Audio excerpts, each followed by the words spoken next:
আসসালামু আলাইকুম, সবাই কেমন আছেন? আজকে আমার হাজবেন্ডের অফ ডে ছিল।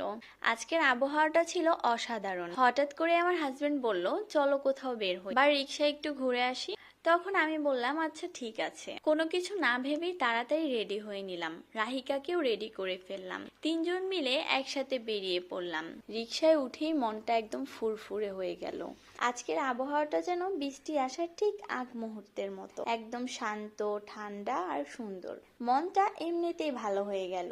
যদিও শেষ পর্যন্ত বৃষ্টি আসেনি। অনেকক্ষণ রিক্সায় ঘোরার পর হঠাৎ আমার হাজবেন্ড বলল, তোমার তো বই লাগবে, চলো বই নিয়ে আসি। আমরা চলে গেলাম পল্লবী মেট্রো স্টেশন। রাহিকা একদম খুশিতে আটখানা। ওর বাবা কার্ড নিচ্ছিল আর ও বাবার পাশেই দাঁড়িয়েছিল। যেই কার্ড নেওয়া শেষ অমনি রাহিকা দৌড় দিয়ে চলে গেল সামনে। ওর বাবা ওকে গিয়ে ধরলো। তারপর রাহিকার বাবা ওর হাত ধরে হাঁটতে লাগলো। তারপর তিনজন একসাথেই মেট্রোর জন্য অপেক্ষা করছিলাম আর রাহিকার বাবা ওর হাত ধরে একটু দুষ্টুমি করছিল। ঠিক তখনই চলে এলো মেট্রো। আমরা উঠে পড়লাম মেট্রোতে। মেট্রোতে ওঠার কিছুক্ষণ পরেই রাহিকার মনটা একটু খারাপ হয়ে গেল। ওর মুডটা একদমই অফ হয়ে গেল।